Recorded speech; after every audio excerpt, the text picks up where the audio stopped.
इतिहास इस बात की गवाही देता है कि धरती पर ऐसे लोग भी आए हैं जिनके सानिध्य मात्र से जीवन की दशा और दिशा दोनों बदल गई है। एक बार सर्दियों की रात में ठंड से ठिठुरता हुआ एक व्यक्ति अपने बीमार बेटे के साथ दीदी के राजीव नगर स्थित वैकल्पिक आवास पर आया। पता चला कि वह मधुबनी का निवासी है। उसके बेटे के गर्दन के ऊपरी हिस्से पर मांस थोड़ा उठा हुआ था। पूछने पर उसने बताया कि यह ट्यूमर है और बंबई तक इलाज करा आया हूँ, पर ठीक नहीं हुआ। डॉक्टर ने उसकी बीमारी को लाइलाज बताकर उसे वापस घर जाने की सलाह दी है।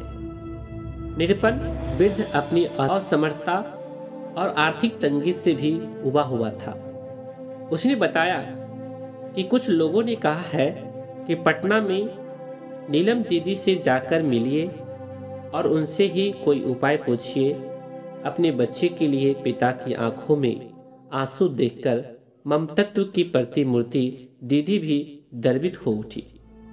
गर्म दूध में हल्दी मिलाकर बच्चे को पिलाने और महागुरु महादेव से सतत दया मांगने के लिए दीदी ने कहा। बात आ गई, खत्म हो गई। कुछ दिनों बाद वह व्यक्ति आया तो अनायास दीदी ने पूछा कि आपका बेटा कैसा है। उसने अपने बच्चे की तरफ इंगित करते हुए कहा कि आपके आशीर्वाद से मेरा बेटा ठीक हो गया है। कृतज्ञता और बेटे के स्वस्थ हो जाने की खुशी में उसके आंसू थम नहीं रहे थे। संपूर्ण मानवीय सृष्टि के वितान पर शिव ज्ञान बिखेरने की आकांक्षा से संजात दीदी ने वर्ण, शर्म, धर्म और भारतीय समाज की रूढ़ियों जिनके कारण हमारा नैतिक पतन हो रहा था के विरुद्ध भावनात्मक विद्रोह पैदा किया।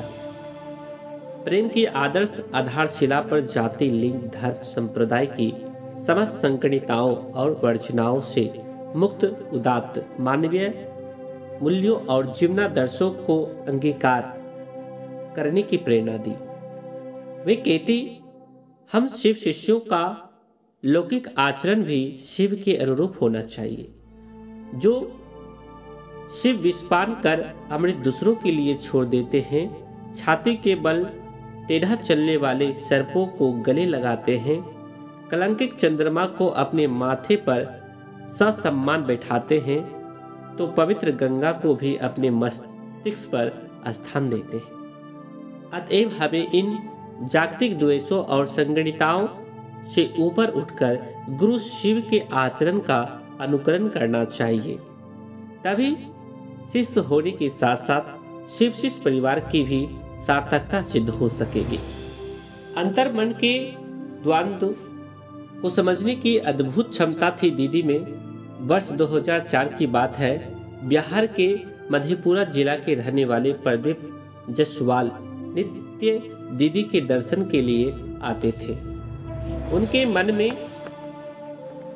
कुछ जानने की जिज्ञासा थी, लेकिन दीदी के विलक्षण व्यक्तित्व के आगे जीवा साथ छोड़ देती थी।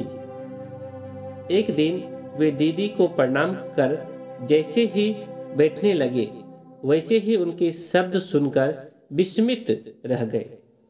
जानते हैं प्रदीप जी, पहले के जमाने में गुरु शिष्य की परीक्षा लेता था, लेकिन आजकल तो जमाना बदल गया है। अब चेला ही गुरु का टेस्ट लेने के लिए सोचता है कि गुरु का क्या स्तर है। दीदी की बात सुनकर उनकी जिज्ञासाएं स्वतः शांत हो गई। वे दीदी की आत्मीयता से अभिभूत हो उनके शब्दों को हृदय में संजोए घर लौट आए। गजब का आत्मसंतोष था मन में। दीदी के विचार किसी वाद या सिद्धांत से पृथक एक मार्गदर्शन है जो विराग से भिन्न इस जगत के माध्यम से हमें आत्मज्ञान की प्रेरणा देते हैं। काल की परिधि घूमती गई, पर दीदी के भीतर अपने गुरु की जनमानस में स्थापना का संकल्प कभी मधिम नहीं पड़ा। उनका जीवन तो बस दूसरों के लिए था। अहर्निश लोगों की सेवा करना उनका शौक था। सभी को मालूम है कि दीदी दूसरों के दर्द में खुद को दुखी पाती और दूसरों की खुशी में अपनी खुशी। नीलम दीदी का अस्वस्थता के साथ पुराना संबंध था। दूसरों को रोग मुक्त करने की चाहत उन्हें जाने अनजाने स्वास्थ्यगत परेशानियों से सराबोर किए रहता था। सन 2004 में जब दीदी ज़्यादा बीमार हो गई तो उन्हें दिल्ली के अखिल भारतीय आयुर्विज्ञान संस्थान ले जाया गया। वहाँ इलाज के दौरान पता चला कि उनकी दोनों किडनियों ने काम करना बंद कर दिया है। तब भी दीदी अपने रोग की चिंता से मुक्त, उद्देश्य से विचलित ना होकर दूसरों को शिव गुरु से जोड़ती रही। अस्पताल में एक महिला ब्लड कैंसर से पीड़ित थी। वहीं बगल वाले बिस्तर पर दीदी भी थी। इसी क्रम में उन्होंने वृद्धा से कहा कि आप शिव को अपना गुरु बनाकर नमः शिवाय का जप कीजिए। गुरु दया होगी तो आप ठीक हो जाएगी। उस दिन से उक्त महिला की तबीयत में सुधार होने लगा और वहीं दूसरी तरफ दीदी की स्थिति में गिरावट आने लगी। उनकी बिगड़ती हालत को देखकर साहब हरिंदानंद को तुरंत सूचना दी गई। उन्होंने जब दीदी से पूछा कि आपने किसी से बात की है, तो उन्होंने बताया कि कल जो महिला डिस्चार्ज होकर चली गई है उसको शिव शिष्या बनाने का प्रयास किया था। यह सुनते ही वरेण्य गुरु भाई ने उनसे कहा कि यह आपने क्या किया, अभी तो आप खुद बीमार हैं। यह सुनकर दीदी ने कहा कि जब मैं आपकी चिंता कर सकती हूँ, बच्चों के बारे में सोच सकती हूँ, तो महादेव का काम कैसे छोड़ सकती हूँ। अपने लिए तो सभी जीते हैं। ऐसा था दीदी का व्यक्तित्व, खुद के लिए ना सोचकर दूसरों के लिए जीना। समय अपने वेग से बढ़ता गया। दीदी का स्वास्थ्य दिनों दिन और बिगड़ने लगा।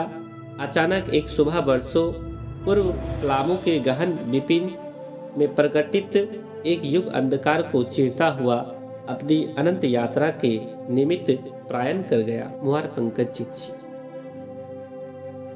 सभी भाई बहन को प्रणाम। इसको आप शेयर कर दीजिएगा। चैनल पर नए हैं तो सब्सक्राइब कर दीजिएगा चैनल को। उसके बाद बेल आइकन को प्रेस करेंगे। इससे अगले वीडियो का नोटिफिकेशन सबसे पहले आपको प्राप्त होगा।